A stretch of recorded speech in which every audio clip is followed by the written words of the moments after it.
बेताल पच्चीसी। विक्रम और बेताल। बहुत पुरानी बात है। धारा नगरी में गंधर्वसेन नाम का एक राजा राज करते थे। उसके 4 रानियां थीं। उनके 6 लड़के थे जो सब के सब बड़े ही चतुर और बलवान थे। संयोग से एक दिन राजा की मृत्यु हो गई और उनकी जगह उनका बड़ा बेटा शंख गद्दी पर बैठा। उसने कुछ दिन राज किया, लेकिन छोटे भाई विक्रम ने उसे मार डाला और स्वयं राजा बन बैठा। उसका राज्य दिनों दिन बढ़ता गया और वह सारे जम्बूद्वीप का राजा बन बैठा। एक दिन उसके मन में आया कि उसे घूमकर सैर करनी चाहिए और जिन देशों के नाम उसने सुने हैं उन्हें देखना चाहिए। सो वह गद्दी अपने छोटे भाई भर्तृहरि को सौंपकर योगी बनकर राज्य से निकल पड़ा। उस नगर में एक ब्राह्मण तपस्या करता था।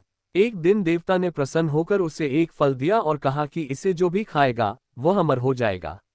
ब्राह्मण ने वह फल लाकर अपनी पत्नी को दिया और देवता की बात भी बता दी।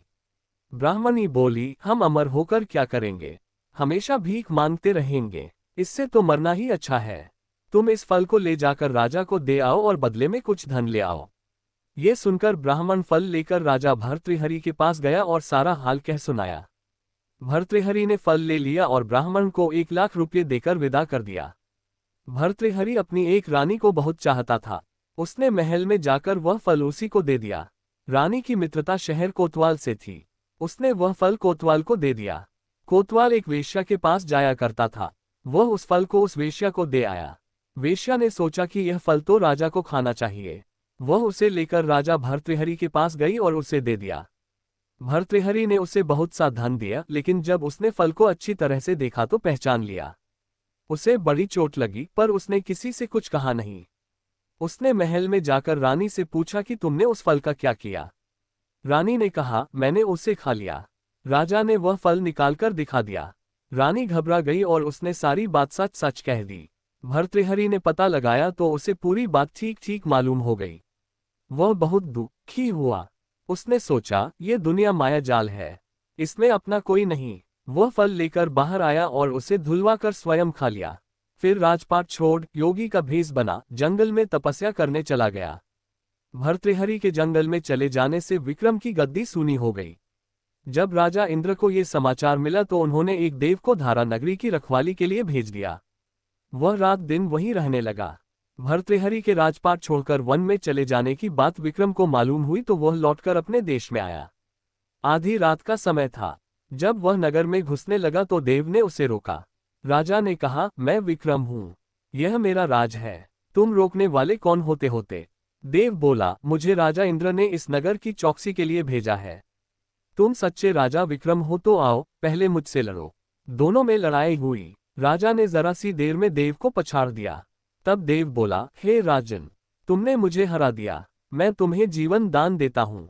इसके बाद देव ने कहा, राजन, एक नगर और एक नक्षत्र में तुम 3 आदमी पैदा हुए थे। तुमने राजा के घर में जन्म लिया, दूसरे ने तेली के और तीसरे ने कुम्हार के। तुम यहाँ का राज करते हो, तेली पाताल का राज करता था। कुम्हार ने योग साधकर तेली को मारकर शमशान में पिशाच बना सिरस के पेड़ से लटका दिया है। अब वह तुम्हें मारने की फिराक में है, उससे सावधान रहना। इतना कहकर देव चला गया और राजा महल में आ गया। राजा को वापस आया देख सबको बड़ी खुशी हुई। नगर में आनंद मनाया गया। राजा फिर राज करने लगा। एक दिन की बात है कि शांतिशील नाम का एक योगी राजा के पास दरबार में आया और उसे एक फल देकर चला गया।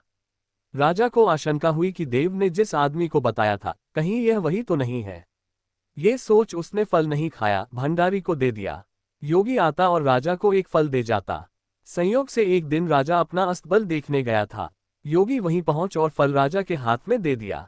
राजा ने उसे उछाला तो वह हाथ से छूटकर धरती पर गिर पड़ा। उसी समय एक बंदर ने झपटकर उसे उठा लिया और तोड़ डाला।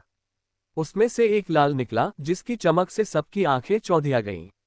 राजा को बड़ा अचरज हुआ। उसने योगी से पूछा, आप ये लाल मुझे रोज क्यों दे जाते हैं। योगी ने जवाब दिया, महाराज, राजा, गुरु, ज्योतिषी, वैद्य और बेटी, इनके घर कभी खाली हाथ नहीं जाना चाहिए। राजा ने भंडारी को बुलाकर पीछे के सब फल मंगवाए। तुड़वाने पर सब में से एक एक लाल निकला। इतने लाल देखकर राजा को बड़ा हर्ष हुआ। उसने जौहरी को बुलवाकर उनका मूल्य पूछा।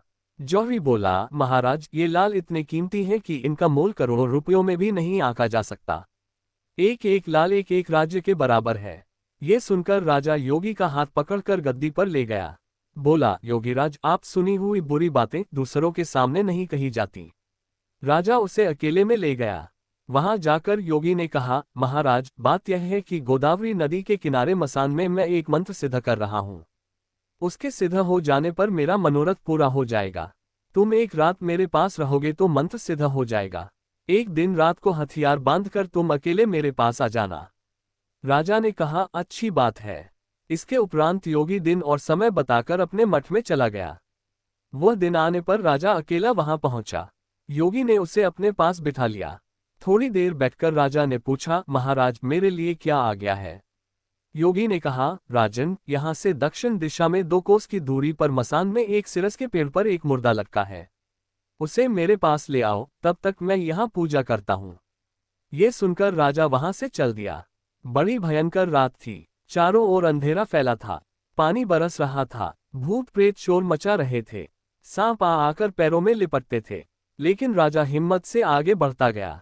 जब वह मसान में पहुंचा तो देखता क्या है कि शेर दहाड़ रहे हैं, हाथी चिंघाड़ रहे हैं, भूत प्रेत आदमियों को मार रहे हैं। राजा बेधड़क चलता गया और सिरस के पेड़ के पास पहुंच गया। पेड़ जड़ से फुनगी तक आग से दहक रहा था। राजा ने सोचा, हो ना हो, ये वही योगी है जिसकी बात देव ने बताई थी। पेड़ पर रस्सी से बंधा मुर्दा लटक रहा था। राजा पेड़ पर चढ़ गया और तलवार से रस्सी काट दी। मुर्दा नीचे गिर पड़ा और दहाड़ मार मार कर रोने लगा। राजा ने नीचे आकर पूछा, तू कौन है? राजा का इतना कहना था कि वह मुर्दा खिलखिलकर हंस पड़ा। राजा को बड़ा अचरज हुआ। तभी वह मुर्दा फिर पेड़ पर जा लटका।